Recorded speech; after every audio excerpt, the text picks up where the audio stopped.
tengo la dicha y el honor de tener a Pedrito Arriola, un músico peruano de gran trayectoria, más de 25 años. Pedro, yo te recuerdo de Canto Sur, porque mucho más joven, bueno, ya no estoy tan joven. Entonces, he escuchado la música de Canto Sur, he escuchado bastante de Pedro Arriola. Eres egresado de la Escuela Superior de Folclore José María Arguedas. Hoy Universidad Nacional de Folclore. Ah, universidad. Ahora pasó a ser universidad. Mira, qué chévere. Me comentaron por ahí, y yo no tengo tanta, digamos, información. Empecemos a ver, me dicen que tú eres uno de los fundadores del grupo Jaguar, conocido, por supuesto, a nivel nacional. Cuéntame. Bueno, esa es una labor que hicimos jovencísimos, adolescentes prácticamente, terminando el colegio a mediados de los años 80, imagínate, conjuntamente con Juan Ramírez, tuvimos a bien formar un grupo que rompiera un poco con la hegemonía de lo que en aquel entonces estaba mucho en auge, los grupos peruanos que imitaban a los grupos bolivianos. Eso ha sido hasta casi los 2000. Imagínate. Por ahí, ¿no? Entonces nosotros como Grupo Jaguar quisimos hacer una propuesta original, distanciada de esa propuesta pro-boliviana, no porque nos pareciera mal, no, ni porque tuviéramos una crítica, no, para nada. A nosotros nos parece que cada quien es libre de hacer la música que quiera y como desea hacerlo. Por supuesto. Pero nuestro caso era presentar una propuesta diferente, ¿no? Y básicamente apostamos por crear nuevas canciones, por dar forma a un repertorio que, partiendo de la tradición, pueda proyectarse con un criterio de contemporaneidad, ¿no? Claro. Y es así que surge Jaguar, un grupo que ya tiene pues más de 30, 35 años y que sigue tocando, imagínate, siguen en la palestra, y yo, por supuesto, a mis compañeros les deseo siempre lo mejor, ¿no? Ajá, tú estuviste en una de las primeras producciones, me imagino. En gran parte de las producciones, estuve 13 años en Jaguar. Por ejemplo, las canciones, no sé, emblemáticas de esos años de Jaguar, por ejemplo. Las grabamos conmigo. Claro, Torcasitay, Zambito, los Beatles, todos los grandes temas de Jaguar que definieron al grupo y le dieron una presencia en el mercado. Estuve yo ahí con Juan trabajando. Por ejemplo, uno de los temas, creo yo, emblemáticos de esta música andina que hicieron, por ejemplo, Son Comayu, Wilcamayu. Claro, también estuviste dentro en esos años. No solo estuve, sino que formé parte de la elaboración del concepto. Claro. Fueron canciones que compuso Juan Ramírez, ¿no? Torcasitay o Son Comayu. Pero mi aporte fue, por ejemplo, en la armonía, a utilizar en las cuerdas, en el charango, la performance del charango es mía. Y trabajamos pues para, como te digo, elaborar un sonido y una propuesta propias. ¿Te recuerdas, seguramente de muy niño como todos, cómo es que dijiste, yo creo que tengo el don de la música? ¿Cómo descubriste esa parte? Fíjate que la descubrí de la manera más curiosa. Yo provengo de una familia de músicos. Mi padre, mi hermano mayor han sido músicos profesionales. Perdón que te corté, sí. De provincia, Lima. Mi papá provinciano, de Huancayo. Mi hermano sí, nacido aquí en Lima. Ambos músicos profesionales. ¿Tú eres nacido ya en Lima? Nacido en Lima. Mi papá es fundador del célebre conjunto de folclore, de música vernacular, Sol del Perú. Mi viejito fundó ese grupo. Y mi hermano era músico contemporáneo de orquestas de Lima de la época, te estoy hablando de los años 70 y 80. Entonces yo crecí en ese ambiente desde niño, Ronald, desde pequeño. Y en mi casa había instrumentos, venía gente a ensayar, eran músicos. Y yo me sentía uno más del grupo. Yo me sentía un músico más. Y tal es así que fui tocando los instrumentos desde pequeño sin darme cuenta. Pero ¿cuáles fueron las influencias? Y digamos, siempre escuchamos. Sí, te cuento. Mira, entonces yo de niño crecí aprendiendo los instrumentos hasta que un día ya en edad escolar empecé a visitar a mis amiguitos y yo pensaba que en todas las casas pasaba lo mismo. Y no era así. Era yo un privilegiado de pertenecer a una familia de artistas, no solamente músicos, sino también gente que tenía un pensamiento de identificación con lo nacional y de revalorización de todas esas expresiones nuestras, ancestrales, que por supuesto requieren una atención. Y como artistas, mi padre, por ejemplo, era folclorista de antiguo cuño. Y mi viejo pues nos inculcó a nosotros, sin decir, miren, esto es así, miren acá, no, viéndole. Claro. Tocar su charango, tocar su quena, interpretar temas ancestrales peruanos, ¿no? Entonces yo crecí en ese ambiente. Y mi hermano, por otro lado, músico cosmopolita, joven él, en aquel entonces, ¿no? Tocaba en las orquestas del momento de Lima. Y obviamente él escuchaba su música. Entonces yo, por un lado, la influencia del padre ancestral y por otro lado, la influencia moderna, contemporánea del hermano mayor, ¿no? Esos dos caminos fueron los que me formaron musicalmente: el oído, el gusto musical, la escucha de música. ¿Recuerdas el primer instrumento que aprendiste a tocar? Claro, la guitarra, ¿no? El primer instrumento que aprendí sin darme cuenta, solo mirando a mis hermanos, a mi papá. Aprendí la guitarra, luego la estudié ya profesionalmente y a los 17 para 18 años comencé el charango. Vamos por diferentes partes de la vida musical de Pedro Arriola. El proyecto Canto Sur. Claro. Después, Ronald, de estar 13 años con Jaguar y de haber hecho muchas grabaciones, innumerables conciertos, tanto en el Perú como en el extranjero, sentí que yo, siendo parte del proyecto Jaguar, percibí que yo era integrante de un colectivo y que no era ese colectivo 100% Pedro Arriola, porque obviamente habían otras personas. De hecho.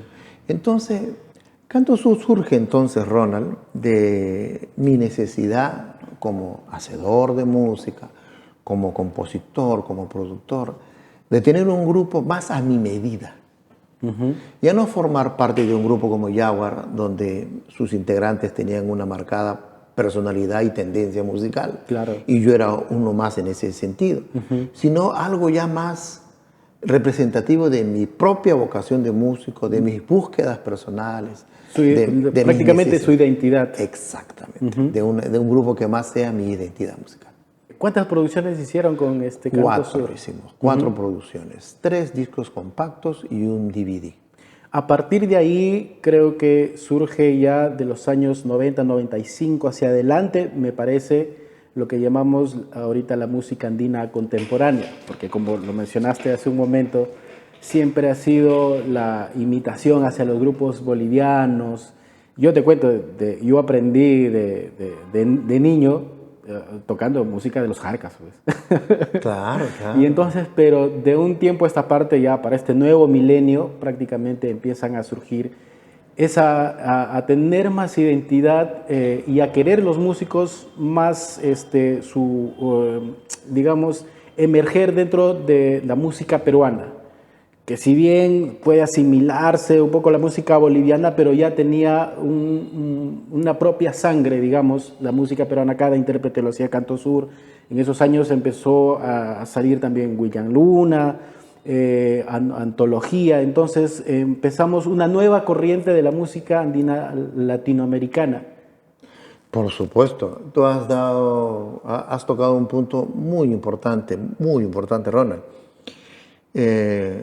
¿En qué momento, diríamos, surge esa virada, ese cambio, ese mirar de los grupos llamados de música latinoamericana hacia lo nuestro, hacia lo peruano, mirar hacia adentro? La verdad, honestamente, comienza con Jaguar. Jaguar, calculo que a comienzos de los 90 incluso, cuando empezamos a tocar algunos temas ayacuchanos, por ejemplo, ¿no? Cuando empezamos como grupo a colaborar con otros proyectos de música vernacular. Por ejemplo, con el cantante Kiko Rebata, el grupo Jaguar le apoyó instrumentalmente, o con la señora Amanda Portales, ¿no? Entre otros grandes nombres de la música vernacular. Y luego ya yo en Canto Sur, sí, lo de Jaguar fue una idea, fueron aproximaciones coyunturales. Pero en Canto Sur sí fue una idea concebida exprofesamente para eso. especialmente. Tal es así, Ronald, que lo dejo de tarea a tu audiencia. Fuimos el primer grupo latinoamericano, cuando surgimos en 1998, de interpretar mayoritariamente temas y ritmos peruanos. Fuimos el primer grupo en tocar música del centro con saxos. Fuimos el primero, con temas como el huayno huancaíno, como las aves, o tocamos guaylas, o fiesta santiaguera. Imagínate, cuando surgimos. Fuimos también de los primeros grupos que asimiló música ayacuchana, con guitarra, cuando en ese mismo año, 1998, lanzamos este éxito, En Vano Fue, que luego fue grabado por artistas como Antología, como Yolanda Pinares, entre otros, ¿no? Pero esos son temas de Canto Sur. Y termino con que cuando surge Canto Sur en el 98, no debería ser yo el que lo diga, pero si no lo digo yo, no lo dice nadie. De hecho, por supuesto. Fuimos referente para jóvenes artistas que salían en aquel entonces, como Max Castro, con el que teníamos mucha cercanía, con Antología, tanto así que ellos han grabado algunas canciones nuestras, ¿no? Como En Vano Fue, te decía, ¿no? Y William Luna, que venía de una corriente diferente y que se sumó, ¿no? Sí. Entonces, fuimos como que la puerta para que otros grupos vieran que se podía hacer, que podíamos tocar huaynos huancaínos, ayacuchanos. Mira, nosotros hemos grabado temas de Huancavelica, hemos grabado temas de Cerro de Pasco, de Huancayo. Hemos tocado del centro del Perú, Santiago, en fin, diferentes ritmos. Pero, ojo, no queríamos modernizar el huayno, Ronald. ¿Ya? Porque hay gente que dice, vamos a modernizarlo, ponle guitarra eléctrica, hazle llevada de rock en este pase. No. Nosotros aprendimos primero cómo se toca 100% un huayno ayacuchano, cómo se toca al 100% un huayno huanca, cómo es un Santiago, cómo es un guaylas. Estudiar las formas para luego nosotros permitirnos componer en esos ritmos. Y al componer gente de fines del siglo XX, eso iba a sonar contemporáneo sí o sí. Sí. Entonces, nuestra forma de tocar los instrumentos, las cosas que teníamos que decir en las letras, todo eso hizo que fuera una propuesta pues con solidez, ¿no? Y que partiendo de la tradición proyectara una contemporaneidad. Pero ¿qué tal? ¿Cómo lo tomó el público? O no sé, los músicos cercanos, esa adaptación, porque Les siempre... encantó. Porque Mira, siempre hay ese a, temor, ¿no? Yo te voy a contar una anécdota que ojalá algún día tú la puedas corroborar cuando entrevistes al amigo Arzapalo, primera voz de Raíces de Jauja. Ya. Yo sabía que él era un amigo que gustaba de la música de Canto Sur, pese a que somos de diferente generación.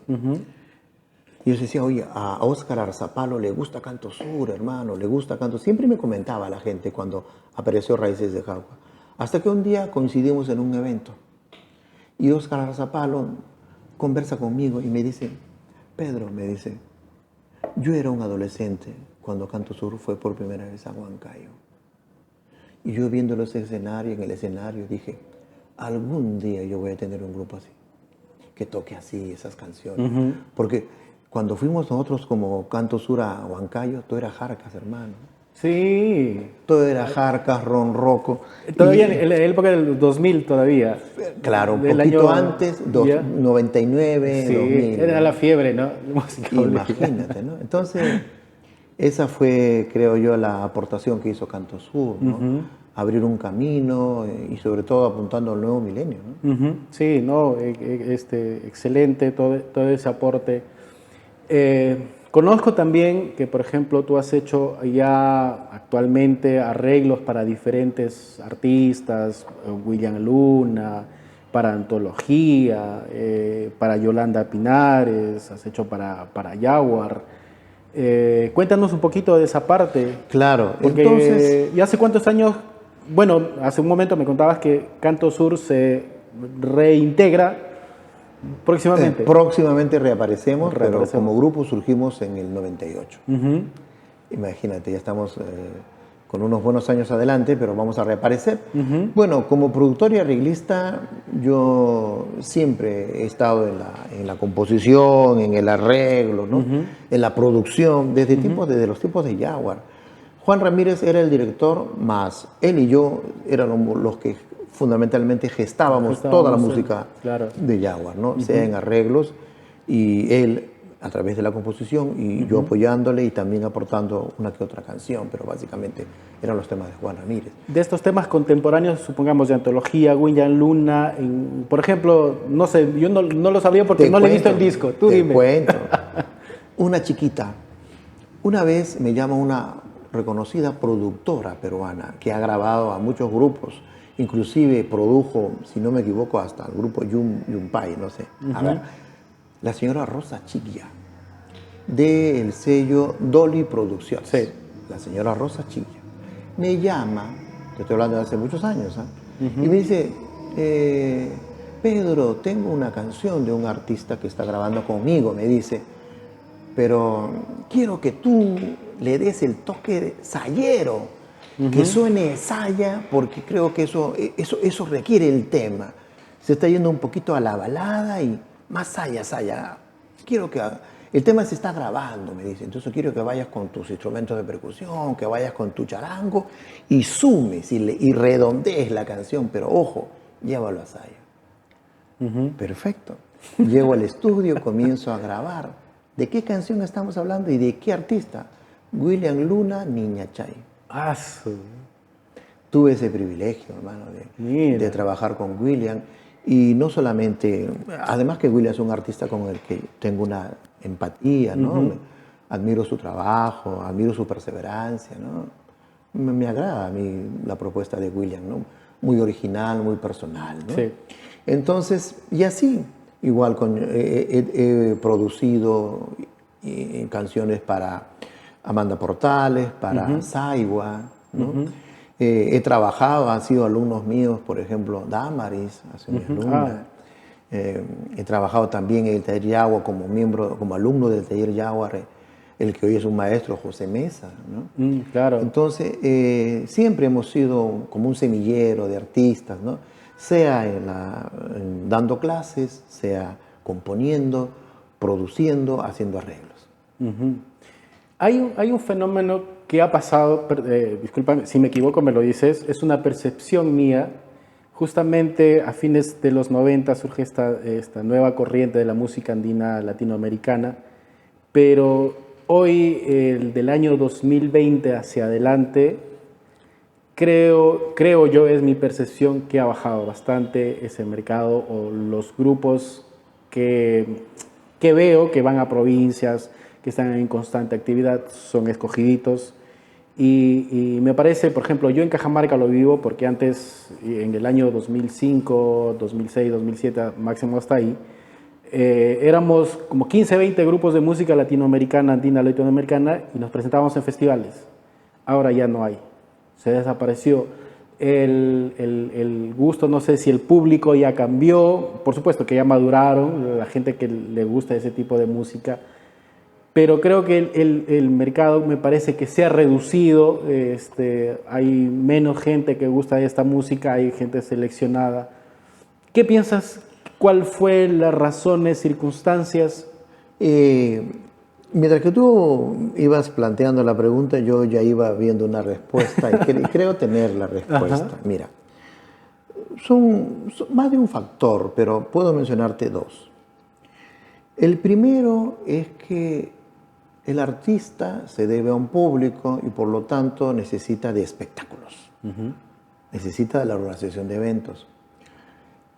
Los eventos mayoritariamente en el Perú relacionados a la música, sea en el área del folclore, por ejemplo, o algo masivo como la cumbia, tienden a asociar espectáculo musical con evento de venta de licor. Entonces, todo es música y trago, ¿no? Eso, no es que lo critique, pero no está bien que solo sea eso. De hecho. Porque le baja el nivel a las propuestas musicales, de tal forma que si yo voy a entrar a ese mercado, pues no voy a entrar con unas letras poéticas o metafóricas, porque no me va a entender nadie. Pero si digo me emborracho por tu amor, me emborracho, eso sí me van a entender todo el mundo.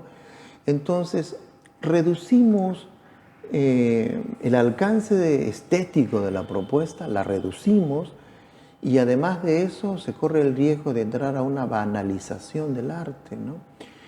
Eso por un lado.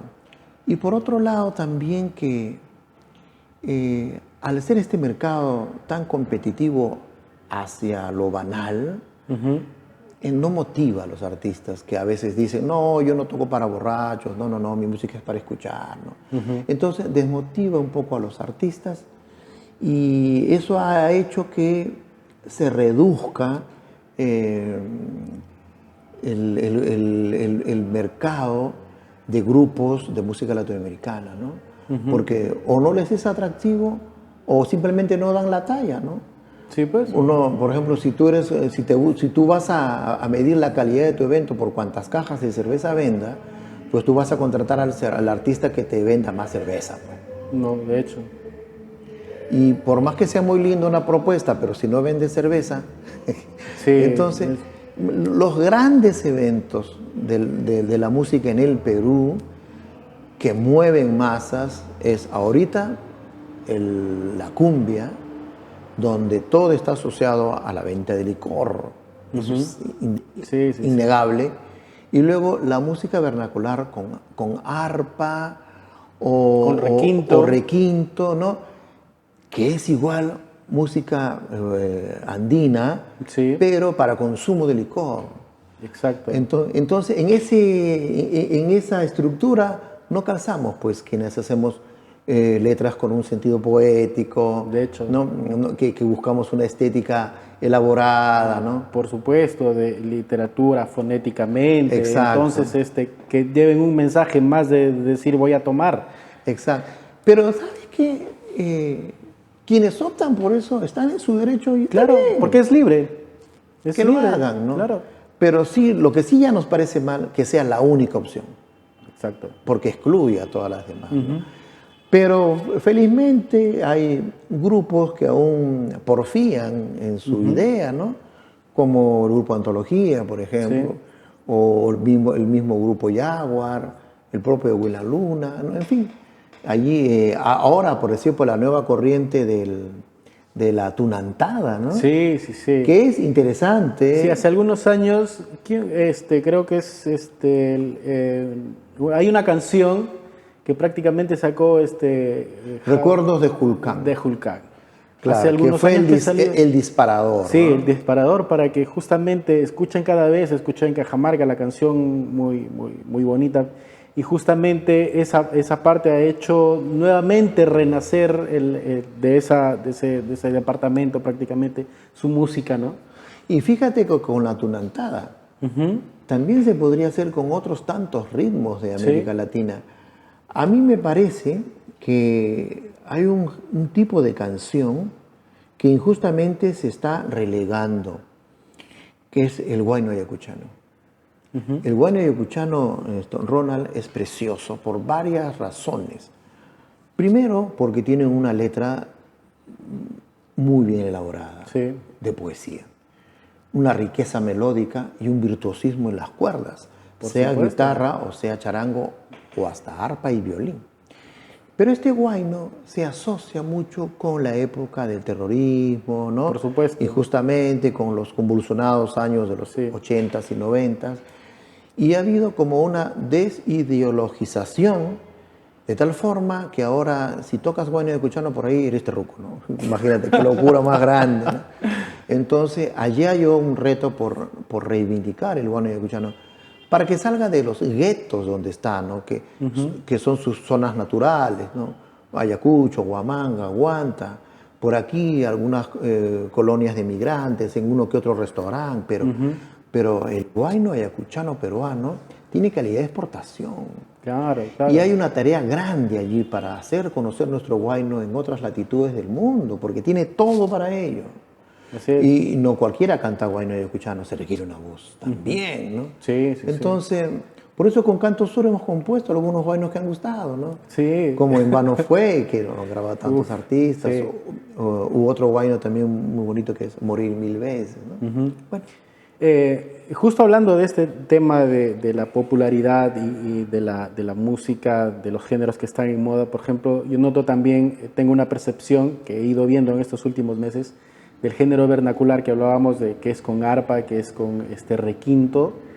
Veo buenos trabajos, buenos intérpretes que llenan justamente lo que tú decías, claro que está relacionado justamente a la fiesta, al licor, pero esa es una música que justamente está renaciendo y está teniendo bastante público. Y veo trabajos audiovisuales también de algunos, de los que más o menos creo que son los top, no conozco mucho, pero sí, justamente están relanzando ese género, porque hace unos días conversaba con alguien de acá y me decía, lo que más vende es la cumbia, la salsa y el folclore en Perú, los que reciben más regalías. Por ejemplo, ok, hablamos de ese tema, pero por consiguiente, por ejemplo, ¿tú qué opinión tienes de esto de Abday, de las asociaciones? Porque ahí, mira, en Cajamarca hay muchas personas que están en desacuerdo con el tema de Abday. Yo sobre Abday y otras instituciones gremiales, voy a decir lo que yo quisiera.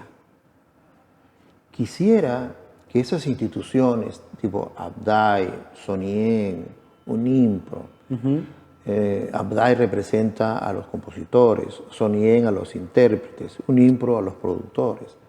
Quisiera y deseo y espero que sean instituciones que se aboquen a la defensa y el reconocimiento de los derechos de sus agremiados. Claro.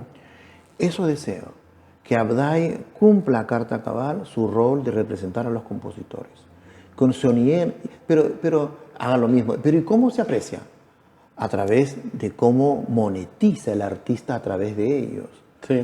Cómo Abday reparte la gran torta de la recaudación de las regalías, ¿no? ¿Cómo hace? Es en beneficio de todos los artistas agremiados por la institución. Sonien representa en justicia, monetizándole a los artistas su valor y su peso específico como tales. Unimpro a los productores.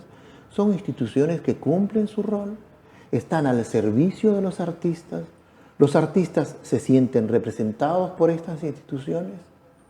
Entonces, esa es la gran pregunta que habría que hacerse, ¿no? Es un tema que puede respetar polémicas, pero al respecto, yo como te digo, espero que se desempeñen así. De lo contrario, no tendrían razón de ser. Sí, pues.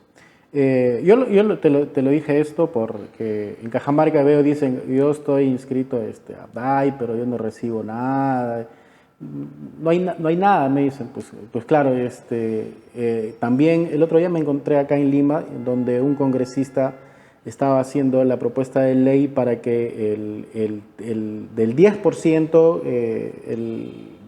que pasan los medios de comunicación, que es ahora, que por obligación debe pasar de música peruana, de autores y compositores peruanos, sea el 30% y así pueda recaudar más impuestos para que le dé los autores y compositores. No sé cómo habrá quedado ahora, pero sí, pues es creo yo, un derecho de que todos los artistas y compositores deben tener justamente eso. Claro que hay, digamos, el poder económico de empresas de que por supuesto no quieren que sea ese 30% porque saben que se va a quedar, porque dice que el 70% prácticamente, más de ellos se va afuera, ¿no? Muchos millones se van justamente porque la música es la que más se escucha en radios, en base a eso sacan y pagan regalías y mayormente se va afuera. Claro. Justamente esto también me permite decirte algo, Ronan. Los artistas peruanos nos sobreponemos, fíjate, que si hay alguna injusticia de alguna institución que nos representa, nos sobreponemos a ello. ¿Cómo? En mi caso, yo soy gestor de música, gestor de eventos. No le pido al Estado un sol, no le pido a ninguna institución algo. para generar mi propio medio de trabajo. Yo soy un artista independiente y sé generar mis propios eventos, sé generar mi propia actividad artística. ¿Tú recibes regalías por Abdai? Yo no estoy registrado en ninguna institución. O sea, por ahí saca tu línea. No estoy en ninguna institución. No descarto hacerlo, pero así como tú dices, también formo parte de esa gente que tiene un espíritu crítico al respecto. Jamás me he presentado a alguna beca o ayuda, asistencialismo del Estado, jamás, nunca. No porque esté mal, sino que yo he querido ser autogestionario. Y así hay muchos artistas que hacen autogestión, ¿no? ¿Tú recibes regalías, por ejemplo, por hechos de copyright en redes digitales? No, porque allí tengo otro tema a resolver, ¿no? Mucha gente ha subido videos aquí, allá, ha subido la música aquí, por allá, y no es de ellos, es nuestra. Entonces ahí tenemos que hacer denuncia, decir, mire, ¿cómo está este disco nuestro? ¿Quién lo ha subido? Juan Pérez. ¿Quién es Juan Pérez? Yo soy el dueño, señor. Y se está monetizando. Y están monetizando otras personas. Pero ahí hay que ponerse a un lío engorroso, a un proceso confuso, que lo vamos a tener que hacer para deslindar. Tú sabes, ¿no? Por ejemplo, bueno, yo tengo conocimiento, por ejemplo, hay distribuidoras digital como One RPM, hay CD Baby, que tú lo puedes ahí y subir y registrar tus canciones y ellos automáticamente lo distribuyen y a partir de ahí, en todas las plataformas digitales ya va a aparecer la canción tal, pertenece a Pedro Arriola y a partir de ahí tú, por ejemplo, las personas que subieron tus canciones ya no podrán monetizar para ellos, sino un porcentaje se va para ti. Claro, eso vamos a tener que hacer, ¿no? Sí. Eso es una de las tareas. Otra de las tareas que tenemos los artistas que hacemos autogestión, querido, es que la autogestión nuestra también está por componer y crear canciones propias. De hecho. Y de forma que se le reconozca, por ejemplo, a grandes nombres del folclore que murieron sin la dimensión que merecían en cuanto a reconocimiento oficial, por ejemplo, como Jaime Guardia, por ejemplo. Entonces, hace unos años, yo sentí la necesidad... Se te estaba olvidando, yo mirándole el charango y no te he dicho, por favor. Yo sentí la necesidad de componerle una canción a Jaime Guardia. Y no solamente la compuse. Cuando la hice, fui a su casa y le dije, porque él fue mi maestro. Maestro, le digo, y le he compuesto una canción por usted y se la vengo a tocar. Me moría de miedo, hermano. Me moría de miedo. Pero se la toqué, ¿cómo te la voy a tocar? ¿No? Para que tu público tome conciencia de la importancia del reconocimiento de los grandes prohombres de la música peruana. Jaime Guardia, Óscar Avilés, el Sambo Cabero, Lucha Reyes, Jilguero de Huascarán, Pastorita Guaracina, el Indio Maita, ¿no? Así es. En fin, los Tucos de Cajamarca. Gente que ha abierto sendero, hermano. Por supuesto. Y que han ayudado a la definición de la identidad peruana. Entonces, esta canción se llama Don Jaime y se la compuse a Jaime Guardia, mi maestro.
Vamos.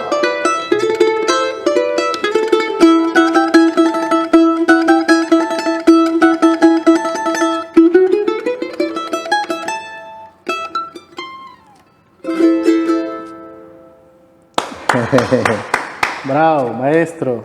Excelente, excelente. Y ya que estamos en el instrumento,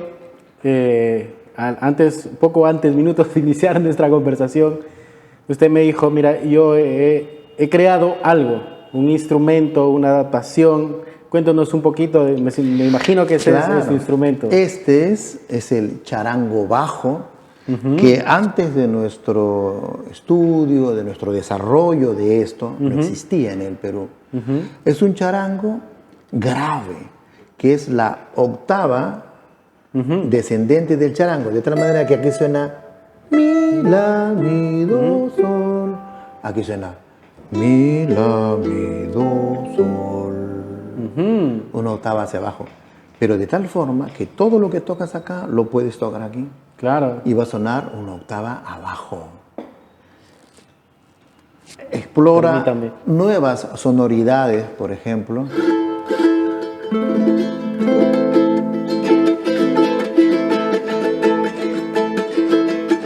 ¿Qué lo diferencia de otros charangos graves? Por ejemplo, en Bolivia tienen el ronroco, que es igual a un instrumento grave, pero no se puede puntear.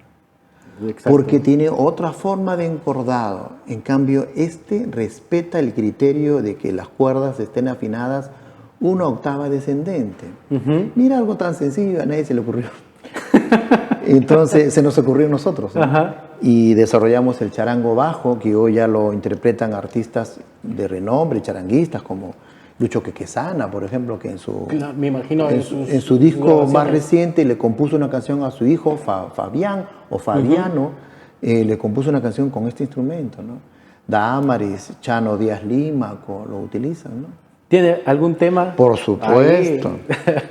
Disculpe, maestro. No. Este es un tema que le compuse al charango, donde nos permite apreciar cómo el charango bajo, además de ser un instrumento que puede ser interpretado como solista de concierto, también sirve para acompañar. Y muy bien, porque al ser un instrumento más grave que el charango, no está a la altura de la voz humana, sino es como una especie de guitarrita y acompaña precioso. Mira. La voz de mi charanguito, la voz de mi charanguito, siempre le canta la vida, lleno de esperanza, siempre le canta la vida, lleno de esperanza, la irará. Si el dolor te lastima el alma, si el dolor te lastima el alma, te cantará mi charango para darte calma, te cantará mi charango para darte calma, la irará. Y si tú querías tener un amigo para que no vivas en la soledad, estoy aquí con mi charanguito, estoy aquí con mi charanguito. Y si tú querías tener un amigo para que no vivas en la soledad, estoy aquí con mi charanguito, estoy aquí con mi charanguito, estoy aquí con mi charanguito, estoy aquí con mi charanguito.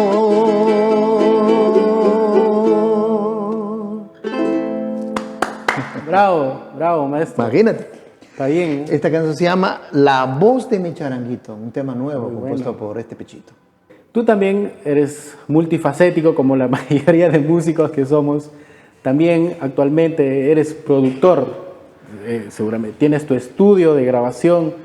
Cuéntanos, ¿qué estás haciendo? ¿Con qué artistas estás trabajando? ¿Hace cuántos años ya vienes laborando en esto? Claro, bueno, yo soy productor desde que empecé prácticamente en la música, ¿no? Mira. El interés de aprender cómo se manejan las perillas del Exacto. estudio, para qué sirve cada botón, en fin, toda una... Todos los músicos somos curiosos. Una vida, ¿no?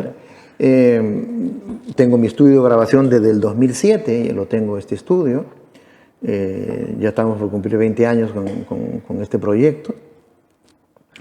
Y he grabado pues para innumerables artistas, ¿no? Y ahora, luego de un proceso largo de enfermedad, Ronald, que me tuvo... ¿Qué pasó? Estuve con una enfermedad un poco complicada, un poco seria, que me mantuvo alejado de los escenarios casi un año. Entonces, recién estoy volviendo, fíjate, ya más recuperado, no al 100, pero ya. Sí, Ya estamos en ese camino, ¿no?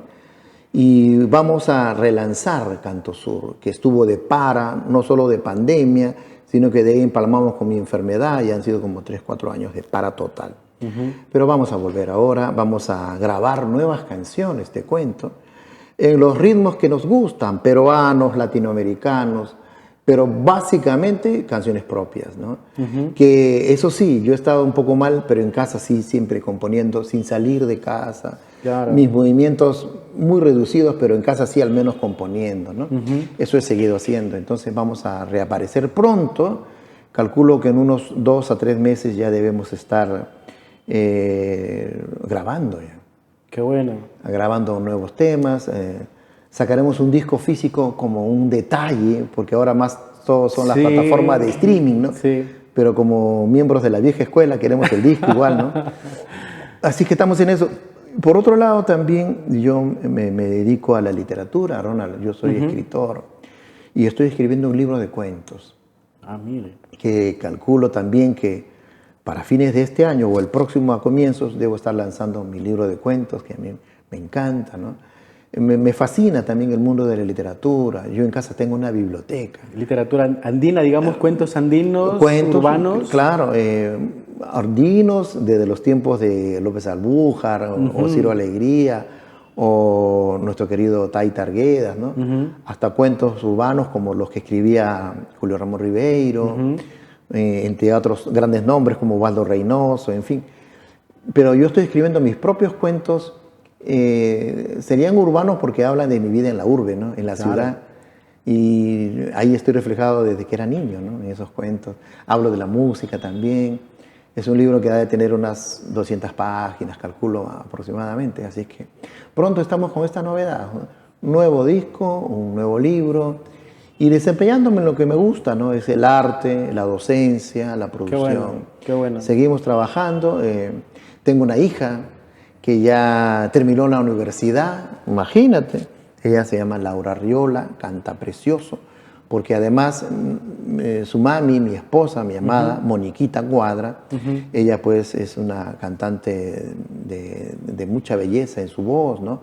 Integrante del dúo Guaira, conjuntamente con Dolly Príncipe, y mi hija ha heredado de ella y de este Pechito. Uf, así es que mi hija es cantante, ya terminó la carrera de música, ya está trabajando, ya vive sola también, se independizó. Así que toda la familia, yo mismo produciendo, componiendo, qué bueno. trabajando en lo que amamos. Por supuesto, siempre eso, nunca, hasta nuestros últimos días, como dice.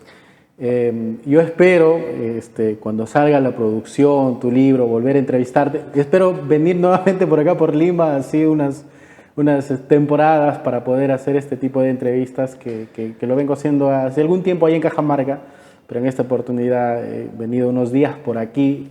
Tú eres también concertista, háblanos de esa faceta, pucha, la música es grande. El charango estuvo siempre en mi casa desde que yo era niño, lo veía tocar a mi papá. Nunca me enseñó así, mira, ven, se toca así, no, solo viéndole y ya luego por mi cuenta.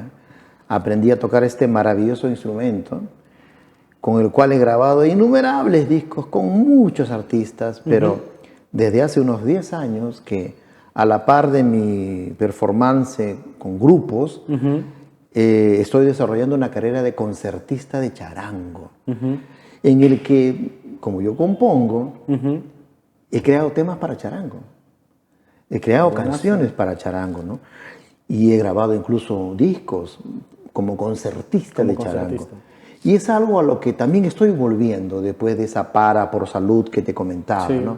Estoy volviendo y próximamente, en el mes de junio, estoy reapareciendo como concertista con un concierto de charango, exclusivamente charango, donde estaré siendo acompañado por el maestro Fred López.